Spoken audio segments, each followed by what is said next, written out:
Little House in the Big Woods, Chapter 6. Two Big Bears.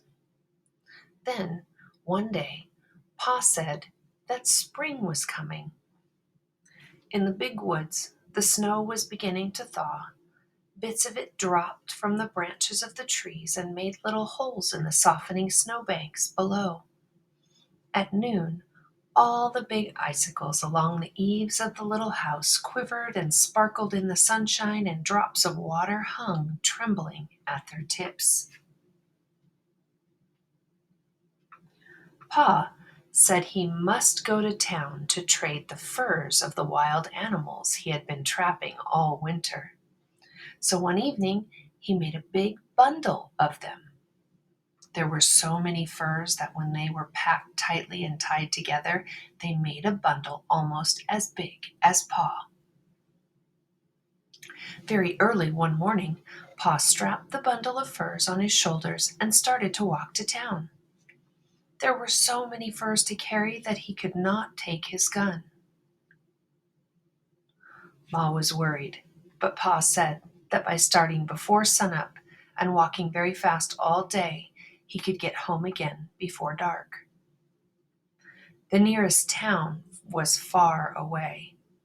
Laura and Mary had never seen a town. They had never even seen a store. They had never seen even two houses standing together. But they knew that in a town there were many houses, and a store full of candy and calico and other wonderful things, powder and shot and salt and store sugar. They knew that Pa would trade his furs to the storekeeper for beautiful things from town, and all day they were expecting the presents he would bring them. When the sun sank low above the treetops and no more drops fell from the tips of the icicles, they began to watch eagerly for Pa. The sun sank out of sight, the woods grew dark, and he did not come. Ma started supper and set the table, but he did not come. It was time to do the chores, and still he had not come. Ma said that Laura might come with her while she milked the cow. Laura could carry the lantern. So Laura put on her coat and Ma buttoned it up, and Laura put her hands into her red mittens that hung by a red yarn string around her neck, while Ma lighted the candle in the lantern. Laura was proud to be helping Ma with the milking, and she carried the lantern very carefully.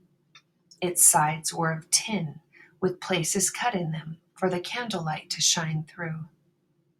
When Laura walked behind Ma on the path to the barn, the little bits of candlelight from the lantern leaped all around her on the snow. The night was not quite yet dark.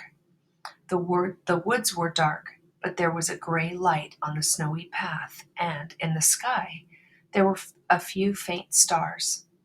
The stars did not look as warm and bright as the little lights that came from the lantern. Laura was surprised to see the dark shape of Suki, the brown cow, standing at the barnyard gate. Ma was surprised too. It was too early in the spring for Suki to be let out in the big woods to eat grass. She lived in the barn, but sometimes on warm days Pa left the door of her stall open so she could come into the barnyard. Now Ma and Laura saw her behind the bars waiting for them. Ma went up to the gate and pushed against it to open it, but it did not open very far because there was Suki standing against it, Ma said. "Suki, get over!" She reached across the gate and slapped Suki's shoulder. Just then, one of the dancing little bits of light from the lantern jumped between the bars of the gate, and Laura saw long, shaggy, black fur and two little glittering eyes. Suki had thin, short brown fur. Suki had large, gentle eyes. Ma said, "Laura, walk back to the house." So Laura turned around and began to walk toward the house. Ma came behind her. When they had gone part way, Ma snatched her up, lantern and all, and ran. Ma ran with her into the house and slammed the door. Then Laura said, "Ma, was it a bear?" "Yes, Laura," Ma said, "it was a bear." Laura began to cry. She hung on to Ma and sobbed, "Oh, will he eat Suki?" "No," Ma said, hugging her. "Suki is safe in the barn. Think, Laura, all those big heavy logs in the barn walls, and the doors heavy and solid, made to keep bears out. No, the bear cannot get in and eat Suki."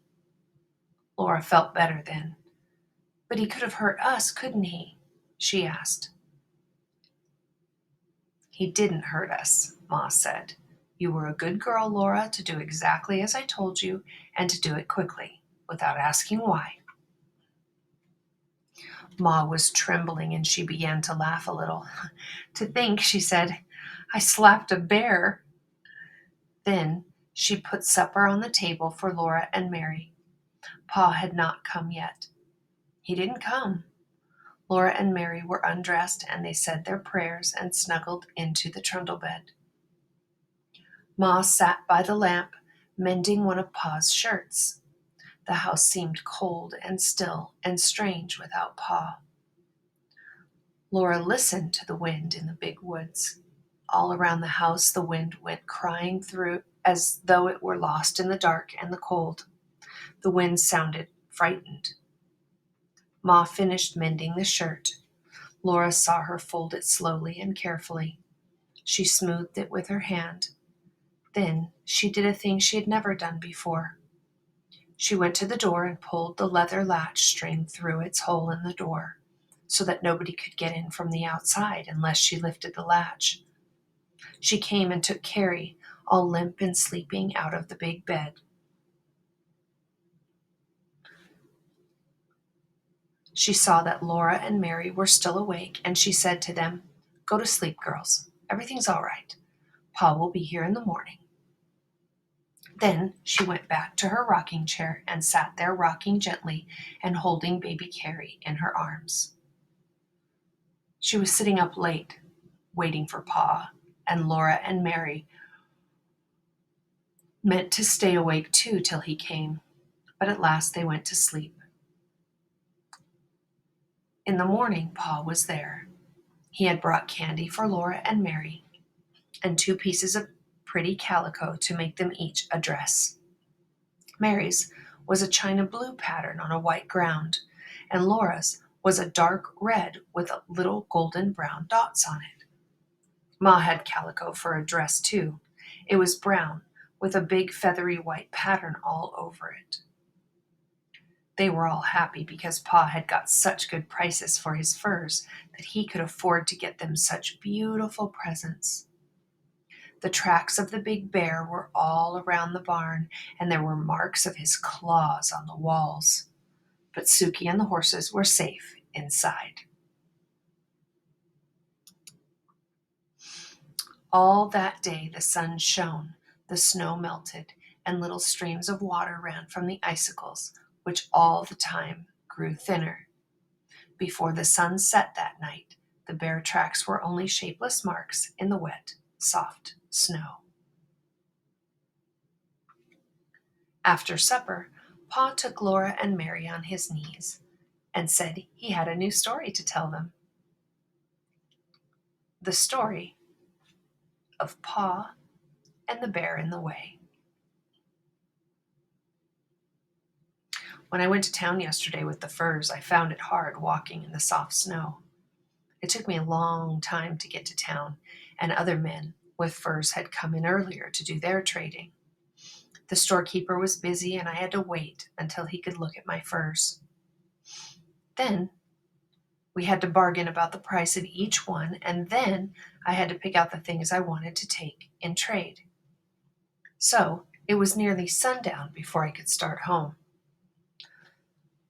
I tried to hurry, but the walking was hard, and I was tired, so I had not gone far before night came, and I was alone in the big woods without my gun. There were still 6 miles to walk, and I came along as fast as I could. The night grew darker and darker, and I wished for my gun because I knew that some of the bears had come out of their winter dens. I had seen their tracks when I went to town in the morning. Bears are hungry and cross at this time of year, you know. They have been sleeping in their dens all winter long with nothing to eat, and that makes them thin and angry when they wake up. I did not want to meet one. I hurried along as quick as I could in the dark. By and by, the stars gave a little light. It was still black as pitch where the woods were thick, but in the open places I could see, dimly. I could see the snowy road ahead, a little way, and I could see the dark woods standing all around me. I was glad when I came into an open place where the stars gave me this faint light. All the time I was watching as well as I could for bears. I was listening for the sounds they make when they go carelessly through the bushes. Then I came again to an open place, and there, right in the middle of my road, I saw a big black bear. He was standing up on his hind legs looking at me. I could see his eyes shine. I could see his pig snout. I could even see one of his claws in the starlight. My scalp prickled and my hair stood straight up. I stopped in my tracks and stood still. The bear did not move. There he stood, looking at me. I knew it would do no good to try to go around him. He would follow me into the dark woods where he could see better than I could. I did not want to fight a winter-starved bear in the dark. Oh, how I wished for my gun. I had to pass that bear to get home. I thought that if I could scare him, he might get out of the road and let me go by. So I took a deep breath, and suddenly I shouted with all my might, and I ran at him, waving my arms. He didn't move. I did not run very far toward him, I tell you. I stopped and looked at him, and he stood looking at me. Then I shouted again. There he stood. I kept on shouting and waving my arms, but he did not budge. Well, it would do me no good to run away. There were other bears in the woods. I might meet one any time. I might as well deal with this one as with any other. Besides, I was coming home to Ma and you girls. I would never get here if I ran away from everything in the woods that scared me. So at last I looked around, and I got a good big club, a solid, heavy branch that had been broken from a tree by the weight of the snow in winter. I lifted it up in my hands, and I ran straight at that bear. I swung my club as hard as I could, and I brought it down, bang, on his head. And there he still stood, for he was nothing but a big, black, burned stump. I had passed it on my way to town that morning. It wasn't a bear at all. I only thought it was a bear because I'd been thinking all the time about bears and being afraid I'd meet one. It really wasn't a bear at all? Mary asked. No, Mary, it wasn't a bear at all. There I had been, yelling and dancing and waving my arms all by myself in the big woods, trying to scare a stump. Laura said, Ours was really a bear, but we were not scared because we thought it was Suki. Pa did not say anything, but he hugged her tighter. Ooh, that bear might have eaten Ma and me all up, Laura said, snuggling closer to him. But Ma walked right up to him and slapped him, and he didn't do anything at all. Why didn't he do anything? I guess he was too surprised to do anything, Laura, Pa said. I guess he was afraid. When the lantern shone in his eyes and when Ma walked up to him and slapped him, he knew she wasn't afraid. Well, you were brave too, Laura said. Even if it was only a stump, you thought it was a bear. You'd have hit him on the head with a club if he had been a bear, wouldn't you, Pa? Yeah, said Pa, I would. You see, I had to. Then Ma said it was bedtime. She helped Laura and Mary undress and button up their red flannel nightgowns. They knelt down by the trundle bed and said their prayers. Now I lay me down to sleep. I pray the Lord my soul to keep. If I should die before I wake, I pray the Lord my soul to take. Ma kissed them both and tucked the covers in around them. They lay there a while looking at Ma's smooth parted hair and her hands busy with sewing in the lamplight. Her needle made little clicking sounds against her thimble, and then the thread went softly, swish, through the pretty calico that Pa had traded furs for. Laura looked at Pa, who was greasing his boots. His mustaches and his hair and his long brown beard were silky in the lamplight, and the colors of his plaid jacket were gay. He whistled cheerfully while he worked, and then he sang. The birds were singing in the morning, and the myrtle and the ivy were in bloom, and the sun o'er the hills was a-dawning. 'Twas then that I laid her in the tomb. It was a warm night. The fire had gone to coals on the hearth, and Pa did not build it up. All around the little house in the big woods, there were little sounds of falling snow, and from the eaves there was the drip, drip of the melting icicles. In just a little while, the trees would be putting out their baby leaves, all rosy and yellow and pale green, and there would be wildflowers and birds in the woods. Then there would be no more stories by the fire at night, but all day long Laura and Mary would run and play among the trees, for it would be spring. And that's the end of Chapter 6 of Little House in the Big Woods.